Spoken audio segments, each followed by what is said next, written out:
Good afternoon, everybody. Thank you for allowing me the opportunity to come and visit with all of you and wear my tennis shoes. It's been a busy week, and I'm just so grateful to get the chance to discuss our Homeland Security mission, and thank you for all of your partnerships. You have just been absolutely incredible in working with us to fulfill our mission each and every day. For 22 years, know that this organization and its members have facilitated safety of the American people each and every day, and you bring together experts and industry leaders and innovators to do so. I want to give a special thanks to Megan as well for her leadership as the executive director here at the Homeland Security and Defense Forum. She has been here for 13 years and has led with excellence. I also want to thank our acting deputy commissioner, I don't know if he's still here, John Modlin, who's here with CBP, our El Paso sector interim chief patrol agent, Walter Slozer, who also is speaking with you today, maybe already has, and then David as well, who is a former CBP acting commissioner. So grateful for them and their leadership and sharing their expertise and wisdom with all of you. We know that a secure homeland is important not only because of our duty to protect the American people, but also because it's important to ensure that our country remains prosperous. And that's how industry can thrive. I know what it's like to run a business. I'm a farmer and rancher from South Dakota, which you probably know, but also ran several other businesses, including a restaurant, a hunting lodge, and different entities with my family over the years, had the opportunity to serve in Congress and then as governor before I had this position. But that experience all comes to play when it comes to making decisions not only on safety and security, but also how to do so in a way that's accountable to the American taxpayer. So what does the Trump administration under President Trump's leadership want? What do they want to do as far as building partnerships with all of you? What are our goals? And that is what I'm here to discuss with you today. The president wants a country where our citizens can live in peace, where business is booming and opportunity abounds for all of those who play by the rules and follow the law. Today, I'm happy to tell you that President Trump is indeed making America safe again. And I think all of you know that from what you see out on our streets and in our communities today. And he's setting records and breaking records in the process. When President Trump returned to office, one of our top priorities was getting the Department of Homeland Security back on track. As you know, in many situations, our law enforcement officers weren't allowed to do their jobs. People and departments and components under our umbrella were off mission and were not doing the duty that they needed to protect America. For 4 years, the Biden administration pulled DHS and other vital parts of our national security away from our core missions. There's no clearer example than the disastrous open border policies that we saw perpetuated and the invasion which was facilitated by the administration. They brought crime and violence and unprecedented drugs to our communities. Terrorists flooded our country, and countless citizens of adversarial countries waltzed right over our border. Customs and Border Protection was prevented from doing its job, and worse, they were used many times to funnel aliens in as quick as possible. President Trump has put an end to that, delivering the most secure border in American history. In fact, we've just reached our 7th month of 0 illegal aliens released into our streets. Border crossings are down over 93% year over year. Meanwhile, we're removing illegal aliens who came in under the Biden administration. By the end of this year, 2.5 million illegal aliens will have left our country. That includes over 600,000 that were detained and deported, but 1.9 million virtually have left voluntarily through our communication efforts, through the efforts of facilitating plane tickets, and also $1,000 reimbursements for those who choose to go home voluntarily with the opportunity to come back the right way someday. We have seen an incredible amount of interest in fixing things that have been done wrong in the past. As a result, we have also deterred countless would-be border crossings from entering into our country. DHS, as you know, was founded after 9/11. It was founded to put all of the government agencies and components under one umbrella to fight terrorism and to protect the homeland, and that's exactly what we're doing under President Trump. From January to November of this year, ICE alone arrested and removed over 1,100 known or suspected terrorists that were on our terrorist watch list from January through November. And we're driving that number up every day. That is not counting the individuals that were arrested and encountered by other agencies or departments. President Trump has designated many cartels and gangs, other criminal groups such as foreign terrorist organizations, and designating them under that allows us to go after those killers with more tools than we've ever had before.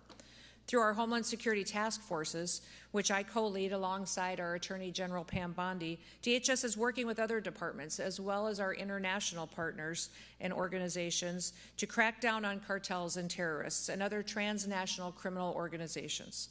Since late August, the Homeland Security Task Force has seized more than 461 metric tons of drugs and millions of dollars in assets. Last weekend, CBP under the Homeland Security Task Force stopped nearly 6,000 pounds of meth from coming into the country from San Diego at a port of entry. And that bust would not have happened without the robust security that we have at the border. The bottom line is that we're driving the cartels out of business, and we're ending an industry that profits off of the deaths of millions of Americans. Fentanyl traffic across our border at the southern border is down 56%, and that means that fewer families will have to live with the pain of losing a loved one. We're taking the fight to make America safe again to our enemies, and we're going after them on the high seas as well. We know that our maritime borders need to be defended, and since January, the U.S. Coast Guard has seized enough cocaine to kill 177 million Americans. That's 2/3 of our country's population. By keeping criminals and terrorists and drugs out of our country, we're saving American lives, and we're sparing American families from the pain of illegal alien crime and the heartache of drug addiction and fentanyl poisoning. But we know that our threats are ever evolving, and that's why you're here, and that's why I'm grateful you made it a priority to be here today. We need the improved technology, the intelligence, and the expertise that you bring to the table to stay ahead of our enemies. Thanks to the big, beautiful bill, we have funding that we can make sure that the Department of Homeland Security has what we need to get equipped to prepare for the future. We focus on merit. We're ensuring that we get the best products so that we can keep the American people as safe as possible. And as a result of everything that we've been doing, Americans are getting back to work after years of illegal aliens taking their jobs and flooding our market and using those resources to support other entities besides American families. In the first 8 months of the Biden administration, 88% of new jobs went to foreign-born workers. In the same period under President Trump, 100% of American jobs went to American-born workers. Overall, that's more than 2.5 million Americans that went back into the workforce. Now, as President Trump continues to stand up for our citizens and prosperity on the global stage, he also is working to enforce American tariffs. CBP is responsible for implementing and for enforcing all tariffs, and in January, CBP has collected $1 billion from tariffs, taxes, and fees. And what there actually are and what we are utilizing them for is a negotiating tactic. They serve as a stick, so to be, to bring people to the table. And if a company or a country doesn't like tariffs, a simple solution exists. Invest in America. Meet our demands. Meet our safety protocols. You won't regret it, you won't have any tariffs, and we want to do business with you if we do it the right way. And we will rely on our international relationships and partnerships to keep our country safe. As President Trump's DHS Secretary, it's been an absolute honor every single day to get up and to have a purpose of safety and security with the United States and be able to negotiate with our international partners. And since January, we have secured, under the Department of Homeland Security, over 30 international agreements that don't just tighten our security operations, but they also help us with travel, and 17 of those I have personally signed with our international leaders. For example, the biometric data sharing partnership agreements that we've signed with countries in the Western Hemisphere have allowed us to identify threats to the United States and to the region. And these data exchanges have allowed us to better understand the movement of bad actors in the hemisphere and identify them if they come to the United States. Many of you have the technology and the innovation to help us do that even better. And among those that we have identified, we have found nearly 100 known and suspected terrorists just from those agreements that we've signed in the last several months. America is not just a nation that is important, but it also needs to refocus on being the Arctic nation that it is, and we have been since the 1850s. Under President Trump, we're finally acting like it. We need to revamp our shipbuilding industry to revitalize the Coast Guard to help defend it. And last month, I hosted the ministers from Canada and Finland here in DC to continue our icebreaker collaboration effort, our ICE Pact, to strengthen our maritime capabilities, to rebuild America's shipbuilding industry, and to increase our presence in the Arctic region to deter our adversaries. ICE Pact brings together the governments of our countries, our three nations, and it brings private industry in from all three countries. I'm sure you've read and heard about what that really has done to establish the shipping industry here in the United States. For example, the Canadian shipbuilder Davies has pledged over $1 billion to acquire and to modernize the American shipyard assets in Texas for the production of icebreakers right here in the United States. 2 multi-purpose icebreakers are proposed for construction in Finland by the American-owned Bollinger Shipyards and the Canadian-owned company of Seaspan. And working with the Department of Labor, we've deployed millions of dollars in grant programs to create the International Shipbuilding Fellowship, which will fund opportunities for American workers to travel to Finland, to learn from them and their expertise, and to bring that skill set back here at home to deploy. We're doing all of that because the American people deserve the security, they deserve the prosperity, and the future that will come from it. And we need groups like you to make it happen. You are the innovators. You see the challenges that are coming and you help us tackle them with your expertise and your knowledge. You create the solutions that propel us forward, and you don't give up until you do. And that's really what the American spirit is. It's what drives us forward as a nation. We're all doers, and we always have been. As my dad raised us, he told us we don't complain about things, we fix them. And I want to thank you for being here today to help us do exactly that. That's exactly how our ancestors carved 13 colonies out of an unforgiving wilderness. It's how we tamed the Wild West, it's how we founded a nation, and it's how we landed on the moon. That spirit that built America is what made us great, and we need a lot more of it.